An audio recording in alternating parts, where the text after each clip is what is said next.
what is expected to happen today. We'll give you a quick background on what happened yesterday. Yesterday was the PAC meeting, that is the Political Affairs Committee meeting that happened. And through Times Now, we have accessed the details of the meeting that was held yesterday through sources. What we are learning, that the core agenda was to discuss the appointment of the new Chief Minister and a new cabinet as well. The issue of the new CM was discussed one-on-one. Yesterday, it was the first primary round of meetings, and today it would be another round of meetings where the MLAs are also concerned to be a part of this legislative meeting. When it comes to the names that are also concerned, the opinions from the PAC members were also taken up on the names that they have been keeping forth. It is also expected that 2 new ministers are likely to be appointed. This is a big development that has now come across as far as yesterday's PAC meeting that has happened. Tetri is keeping us updated and up to speed with all the developments today. So Tetri, is going to be a power-packed day. Today is the time when legislative meeting will happen. But if you can give us certain insights on what happened in yesterday's PAC meeting. Absolutely, the meeting was held at Arvind Kejriwal's residence, and the meeting lasted for more than 1.5 hours. And in fact, in this particular meeting, the discussion was held so as to who will be the front runners for the post of a chief minister, who will be the new chief minister, rather, number one.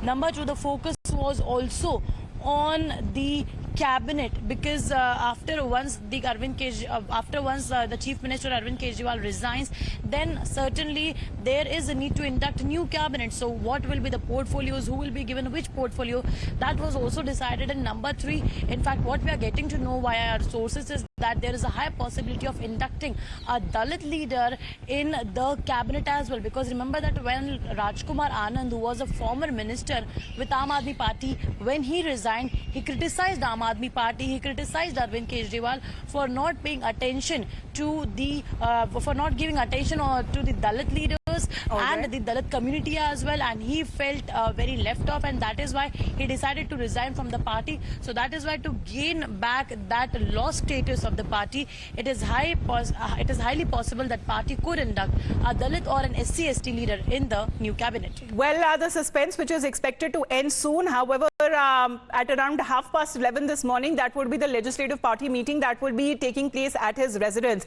Let's get you more inside details that are coming in as Tetri is sharing us the information. Sources say the Delhi cabinet is also likely to be expanded, as the information coming in that 2 new ministers are likely to be inducted. Meanwhile, Atishi remains to be the front runner for the CM's post. We have Pulkit with us right now. Pulkit, क्या जानकारी मिल रही है, क्योंकि कल PAC की बैठक हुई, आज विधायक दल की बैठक होने वाली है, CM का नया चेहरा, क्या उसकी अनाउंसमेंट आज हो सकती है, और कौन नए चेहरे हो सकते हैं कैबिनेट में, उसके बारे में जानकारी दीजिए। देखिए, सीएम के चेहरे के साथ ही 2 और लोगों को कैबिनेट की शपथ दिलाई जाएगी। आज ही सीएम का चेहरे से पर्दा उठा देगी आम आदमी पार्टी की कौन दिल्ली का नया सीएम होगा कुछ महीनों के लिए।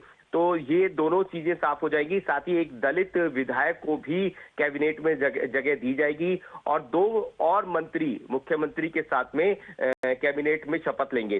चेहरा कौन सा होगा, उसमें आतिशी का नाम सबसे ज्यादा तेजी से आगे चल रहा है, क्योंकि उनके पास एक्सपीरियंस है, कैबिनेट में मंत्री रही हैं और सरकार चलाने का अच्छा खासा अनुभव रहा है, क्योंकि उस समय ना दिल्ली के मुख्यमंत्री अरविंद केजरीवाल यहाँ पे थे, ना उप मुख्यमंत्री मनीष सिसोदिया यहाँ पर थे, और उसके बाद भी दिल्ली के ऐसे कई फैसले थे जो वो कराने में कामयाब रही। तो ऐसे में सबसे ज्यादा जो भरोसा अभी तक जताया जा रहा है उन्हीं के चेहरे पर जताया जा रहा है। उसके अलावा कुछ नामों पर और चर्चा चल रही है। 11 बजे विधायक दल की बैठक बुलाई गई है, उसमें नाम का प्रस्ताव रखा जाएगा, और जिस नाम पर ज्यादा विधायक सहमत होंगे, क्योंकि एक सबसे बड़ी वजह यह है कि आतिशी हो या फिर सौरभ भारद्वाज हो, वो पार्टी के पुराने नेता जरूर है, लेकिन वो सीनियर नेता नहीं है। पार्टी में कई सीनियर नेता हैं जो कैबिनेट का भी हिस्सा है, जैसे कि गोपाल राय का नाम है। ऐसे में क्या वो सीनियर नेता इन नामों के लिए तैयार होंगे या फिर कोई विरोध तो ना हो, इसके लिए 2-3 ऑप्शन है अभी पार्टी के पास में। विधायक दल की बैठक में पूरी तरीके से पिक्चर साफ हो जाएगी, और उसके बाद में चेहरे को सामने कर दिया जाएगा कि ये दिल्ली का अगला मुख्यमंत्री होगा। जी, लेकिन पुलकित, नाम जो सामने आ रहे हैं, जो आप बोल रहे हैं, वो सारे के सारे लोग आम आदमी पार्टी के हिस्सा रहे हैं, और जहां तक अगर मिसेस सुनीता केजरीवाल का भी जो नाम सामने अक्सर आता हुआ नजर आ रहा है, क्या उन्हें भी इस तरह की कोई पोजीशन मिल सकती है, क्योंकि ना वो पार्टी का हिस्सा है ऑफिशियली और ना उन्होंने ऑफिशियली कभी कोई चुनाव लड़ा है? देखिए, मेरे सूत्र ये बताते हैं कि सुनीता केजरीवाल के नाम पर शुरू से लेकर अब तक कोई चर्चा नहीं हुई है। वो एक नाम जरूर सामने आया, लेकिन पार्टी की तरफ से या पार्टी के सूत्रों की तरफ से अभी तक सुनीता केजरीवाल के नाम पर कोई मोहर नहीं लगी। और एक दो सबसे बड़ी बात मैं आपको बताता हूं, जब अरविंद केजरीवाल ने इस्तीफे की पेशकश की थी और ये कहा था कि मैं 2 दिन बाद इस्तीफा दूंगा, उस दिन सुनीता केजरीवाल मंच पर भी नहीं थी, जबकि वो अरविंद केजरीवाल के साथ मौजूद थी, लेकिन मंच पर नहीं थी, उन्हें सामने बैठाया गया था। और आपको याद होगा कि मनीष सिसोदिया ने एक बयान दिया था जिसमें उन्होंने ये कहा था कि जैसे ही अरविंद केजरीवाल वापस आ जाएंगे, सुनीता केजरीवाल की जो भूमिका है वो खत्म मानी जाएगी, यानी कि वो जो अरविंद केजरीवाल की बातें रखने के लिए मंच पर आती हैं वो उसके बाद मंच पर नजर नहीं आएंगी। और तो उनका रोल चाहे वहीं तक सीमित था, आखिरकार क्या होने वाला है वो आज जो सस्पेंस है उसके ऊपर से पर्दा आज उठने वाला है। पुलकित और तेजश्री, आप दोनों का बहुत बहुत धन्यवाद हमारे साथ जुड़ने के लिए। Well, it's going to be a power packed day. Stay tuned to Times Now and we'll keep you up to speed on all the developments. Arvind Kejriwal today is expected to resign as the Delhi Chief Minister.